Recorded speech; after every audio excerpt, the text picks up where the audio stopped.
L'estudi, per nosaltres, l'estudi de l'aplicació de les teràpies alternatives dins de l'àmbit de la salut és un tema molt extens i sensible del que se'n poden derivar múltiples repercussions socials. Partint de la base que els sistemes sanitaris occidentals se sostenen en els principis de medicina basada en l'evidència i l'aval de tota prova mèdica per un conjunt de proves reconegudes per la comunitat científica, també tenen algunes limitacions, com per exemple la infravaloració de tota pràctica que no formi part d'aquest sistema, la comprensió íntegra del sistema queda restringida a la comunitat científica.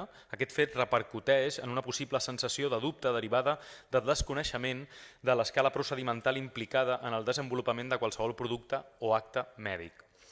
I per últim, l'usuari final, la població en general, es defineix en tot el procés com un observador-observadora passiu, alhora que és el destinatari final sobre el que s'aplicaran les conclusions derivades del procés científic. Com es pot intuir, la medicina occidental es sustenta sobre uns pilars fonamentals molt forts i estrictes que n'avalen la validesa, però en els que, per altra banda, no s'inclou d'una manera fafaent a la població en general. D'altra banda, les teràpies alternatives, si bé no gaudeixen de la força empírica i estadística de la medicina basada en l'evidència, es desenvolupen a l'entorn de l'individu. Per tant, es confereix protagonisme a qui s'exposarà, en últim terme, a l'acte en concret. A més, les teràpies alternatives, essent majoritàriament derivades de pràctiques naturistes, gaudeixen d'un major perfil de seguretat que la medicina occidental. Una de les lloses més passants que ha d'arrossegar la medicina convencional és el concepte de la iatrogènia. Aquest terme designa tot el mal infligit sobre un pacient per la simple aplicació d'un acte mèdic, reaccions adverses a fàrmacs, complicacions quirúrgiques, etc. La combinació del protagonisme de l'individu, al marge de la seva formació científica, juntament amb un perfil de seguretat favorable, han fet guanyar molt poder a les teràpies alternatives, que per altra banda no estan sotmeses a una regulació tan estricta com les teràpies convencionals, però que no les invalida d'entrada per ser una pràctica a tenir en compte, de cara a l'afrontament d'un procés patològic. D'altra banda, amb la designació de pseudoteràpies que fa aquesta moció, s'engloba un conjunt massa extens de procediments terapèutics que fan molt difícil la seva consideració com un ens únic. Només dir que durant els darrers dies ja s'han retirat del Plan per a la Protecció de la Salut tant l'acupuntura com l'homeopatia. Moltes de les teràpies alternatives es centren en el pacient com eix vertebrador de la teràpia.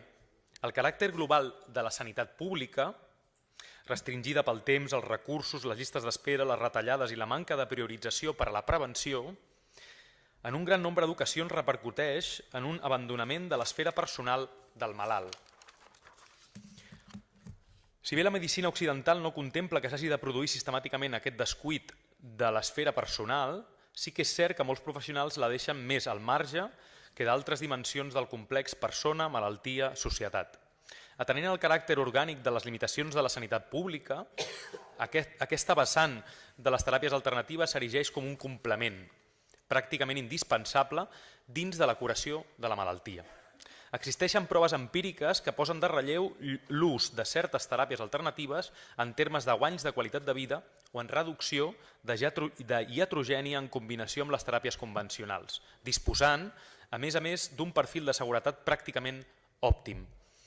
Amb tot això, creiem que les teràpies alternatives o teràpies integratives compleixen un paper necessari de complementarietat de la medicina convencional, útils en un sistema de salut públic comunitari i de cura de les persones que posi al centre la prevenció i que inclogui la promoció d'espais de benestar, l'educació, la salut, etc. Estem a favor d'una regulació de totes les pràctiques, estiguin recollides pel mètode científic o no, i de que es produeixi un debat social sobre el tema, amb l'objectiu de posar la persona al centre del procés respecte a la seva pròpia salut i tenir una mirada global de la mateixa. Això no és el que proposa el pla del govern estatal ni la moció de Ciutadans. Estem a favor de regular per disposar d'un sistema de salut públic que inclogui educació, sensibilització, atenció, cura i acompanyament a les persones en els seus processos curatius. En definitiva, eines per l'apoderament de la seva pròpia salut. Entenem que això tampoc és el que proposa el pla del govern estatal ni la moció de Ciutadans. Creiem que hi poden haver interessos privats al darrere, engany o frau, tant a la medicina convencional com a les pràctiques complementàries que perjudiquen la salut de la ciutadania.